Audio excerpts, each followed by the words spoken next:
Awas ya, awas. Ini prinsip dasar nih. Jadi, jangan pernah kita berpikir bahwa hidup itu nggak dijamin rezeki. Kurang rezeki, itu mustahil. Karena yang paling dasar yang dijaminkan oleh Allah cukup. Jika ada orang yang ya merasakan kurang, itu berarti orang yang tidak pernah merasa cukup. Itu problemnya. Ya boleh jadi, maaf, bukan karena nggak cukupnya, karena dia mengejar satu beban yang tidak sesuai dengan kebutuhannya, atau mengejar sesuatu di luar asas kecukupannya. Itu persoalannya.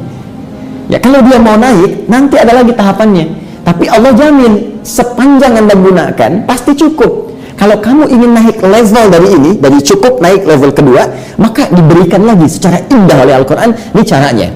Kalau kamu ingin naik level, begini caranya, sehingga tetap setiap level itu sesuai dengan kecukupan perjalanan hidupnya sampai ia pulang. Tapi kalau levelnya nggak dipelajari, maka jadi beban. Ini yang menyebabkan seseorang dari cukup jatuh ke bawah, turun miskin, dari miskin turun ke bawah lagi, fakir. Kalau dia nggak pernah belajar tangganya, maka selamanya dia tidak akan pernah naik. Dan saat akan naik pun, karena tak pernah punya tangga, kemungkinan besar akan jatuh. Nah, jadi pembuktian dari awal persis seperti Sayyidah Maryam alaihissalam, itu diberikan dulu pendahuluan oleh Allah sebelum melahirkan Nabi Isa alaihissalam dengan cara yang tidak biasa. Sayyidah Maryam diberikan pengantar oleh Allah. Apa pengantarnya?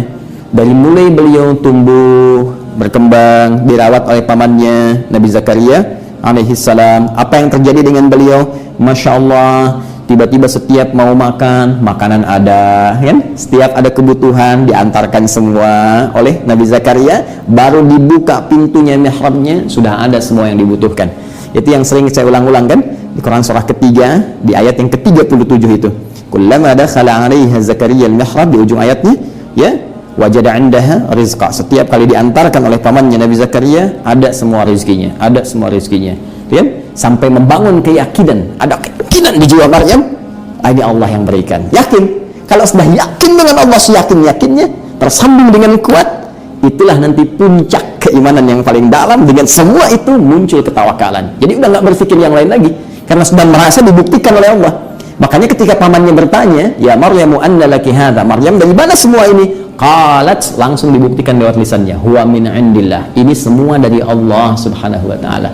Karena sudah yakin semua dari Allah, sudah tawakal kepada Allah, makanya nggak aneh lagi ketika tiba-tiba beliau mengandung, ditiupkan rohnya oleh malaikat Jibril alaihissalam tanpa pernah disentuh laki-laki manapun, karena sudah dekat dengan Allah dan diberikan informasi. Di situ sudah nggak ragu lagi dengan semua anugerah yang Allah berikan. Bahkan dikuatkan lagi, bayinya baru lahir sudah bisa bicara. Ini Abdullah. Quran surah ke-19 ayat 31 itu, ya, diperintahkan untuk sholat, untuk mengabdi kepada Allah, berbakti kepada ibundanya dan seterusnya. Nah, ini namanya pengantar, muqaddimah, awal pemberian yang membuat kita yakin. Sama persis, ya, lahir dalam kandungan dijamin oleh Allah rezekinya lewat ASI-nya, makanan ibundanya, baru lahir orang sekitaran mengantarkan untuk menunjukkan. Makanya orang tua saat dianugerahi anak misalnya terlahir, datang orang tua orang lain, datang tetangga, datang kerabat, bahkan yang tidak dikenal, sesungguhnya itu adalah pertanda dari Allah untuk membangun keyakinan. Hei, kamu jangan khawatir ya, anak ini aku jamin rezekinya, kata Allah. Sekarang aja yang nggak kamu kenal datang, kamu nggak usah khawatir.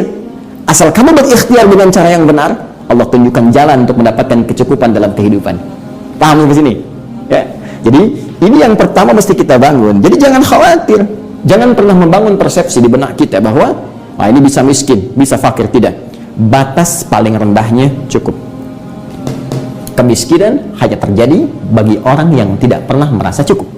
Sedangkan orang yang selalu mencukupkan dirinya, maka pada hakikatnya dia adalah orang kaya yang sesungguhnya. Nah, ini